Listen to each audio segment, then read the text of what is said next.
Hello, hello, hello, sweet baby angels and pumpkin heads. It is your girl, Miss Tetra, Resinstone.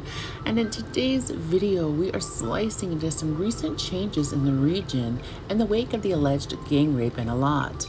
The Israeli authorities have covered over a mural known as Peeping Toms at a beach in Tel Aviv in response to an outcry over the suspected gang rape of a teenage girl at another beach resort.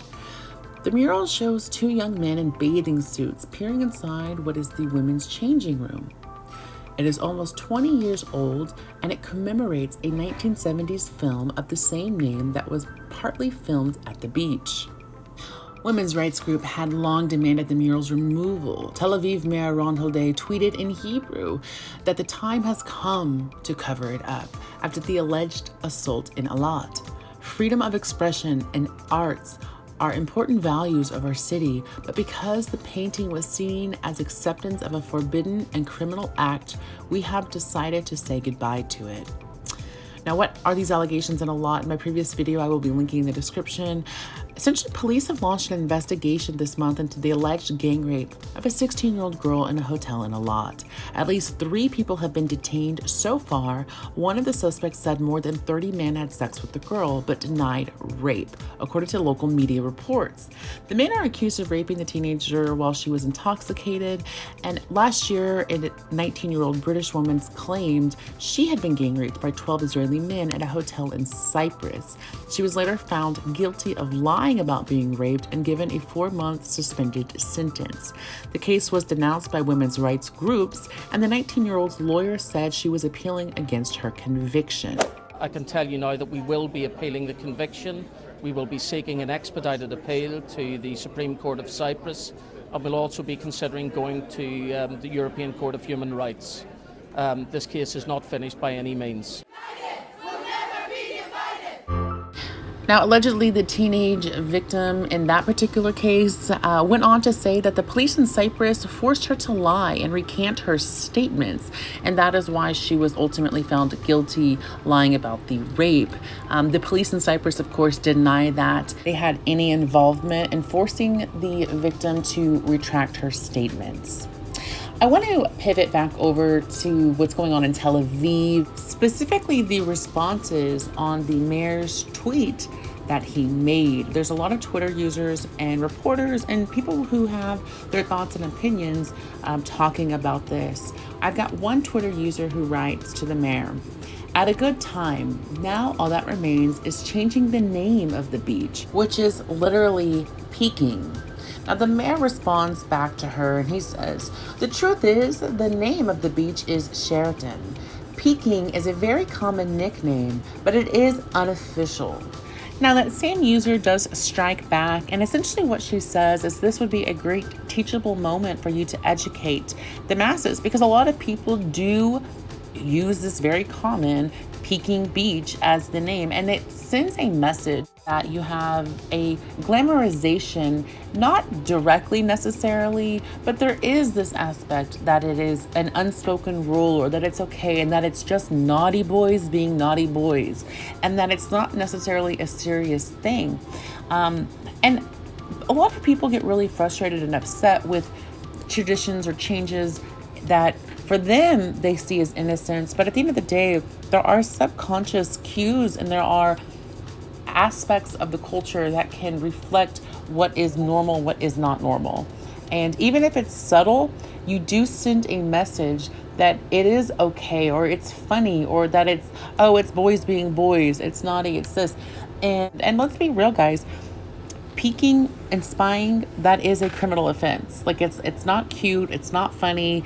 And yes, times have changed. Yes, times are changing. And I'm really happy that women are finally being able to exist in a space where they can feel free and feel confident and feel comfortable to not have to look over their shoulders or not feel a certain type of way.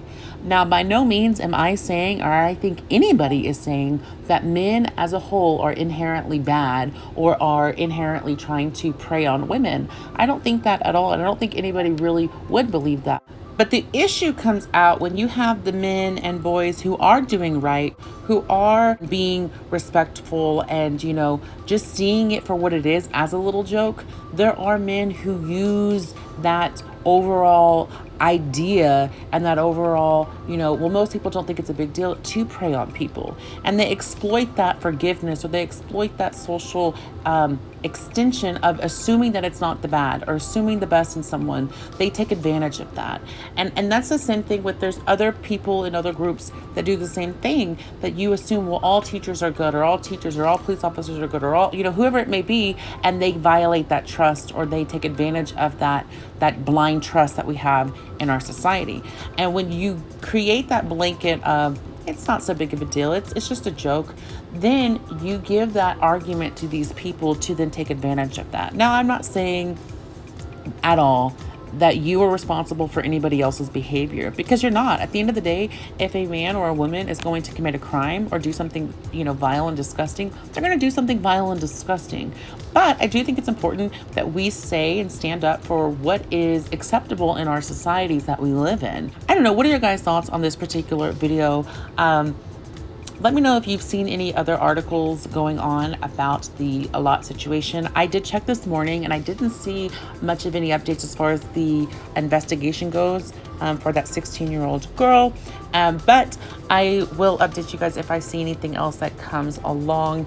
I just thought it was a really great move that Tel Aviv has covered up a mural that, in the wake of this tragedy, is really in bad taste. And I think it's great that it's not saying that they're erasing their history of the movie and the film that was there, but it's saying that, you know what, this is time to go. This sends a message that we don't support and that we don't conduct and that we don't condone. And whether it's political, I think there was a lot of comments as well. I read through the whole thread, and a lot of folks criticized the mayor as it being a political statement. Some praised the mayor for saying that, you stand with women. We appreciate that. Run for prime minister. And others were saying that, well, I just feel like you're, trying to use this as a political gain. For whatever the case may be, I think it does have a positive impact on the culture and on the society. And I look forward to see other changes being made across. And hopefully the world can learn from a situation like this, that you have to really check your society and check what messages you're signaling to the public on how we treat women and girls. So let me know what your comments are, guys, down below. Please be kind in the comments. My last video did receive a lot of anti-Semitic and really, really brutal comments to the alleged victim.